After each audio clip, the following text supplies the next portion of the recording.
All right, welcome everyone to another deep dive. Today, we're going to be tackling something that might seem kind of simple at first glance. Yeah, like deceptively simple. Yeah, exactly. So we've got this source material, right? And basically all it says is resolve conflicts. Short and sweet. Right. But obviously, there's always a lot more going on under the surface. And that's what we're here for today, to really kind of dig into it. What does it really mean to resolve conflicts? I mean, you see those two words and you kind of get it, Yeah. right? But it's like, how deep does it go? How does it play out in the real world?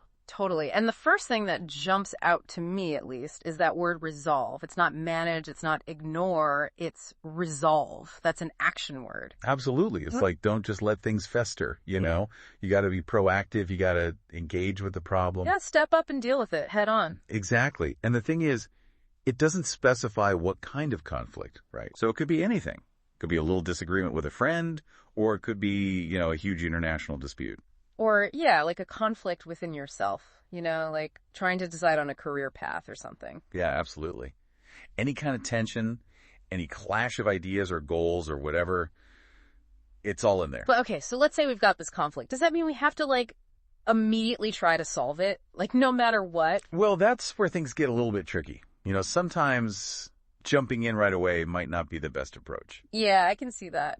Especially if emotions are running high. Sometimes you need to let things cool down a bit first, take a step back, get some perspective. Otherwise, you're just going to be adding fuel to the fire. Exactly. But even then, the goal is still to resolve it, eventually.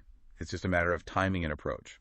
Okay, that makes sense. So it's not just about, brute forcing a solution. It's about being smart about it, too. Choosing the right moment, the right approach. Totally. And, it's interesting because when you think about it, unresolved conflict can really drain you. Yeah, it's like carrying around all this extra baggage, Exactly. It saps your energy. It stresses you out. It can even, damage relationships, hold you back from achieving your goals. Right. And it's not just on an individual level either. I mean, think about all the conflicts going on in the world right now, all the wasted energy, the missed opportunities. Yeah, and on the flip side, think about what's possible when we do resolve conflicts, when we find a way to move forward together. Yeah, that's powerful stuff. So it almost seems like resolve conflicts is this fundamental principle for progress. Totally.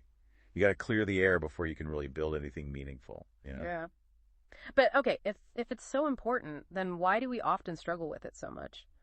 Well, I think a lot of it comes down to communication, or rather miscommunication.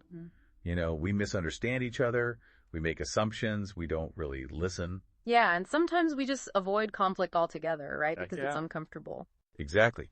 But the thing is, conflict is a natural part of life. It's going to happen. The key is learning how to deal with it constructively. So I guess what our source is really getting at is the importance of developing those skills, like the how-to of conflict resolution. Absolutely.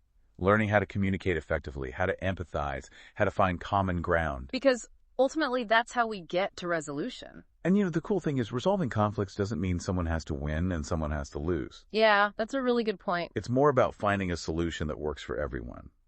A win-win situation. Right. So what can our listeners take away from all of this? I think the main message is that resolve conflicts is more than just a simple instruction. It's like a call to action.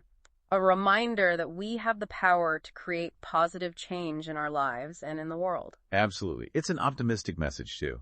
It's saying that even though conflict is inevitable, it doesn't have to define us. We can choose to rise above it, to find solutions, to build a better future. Yeah, well said. And that brings us to our final thought for today.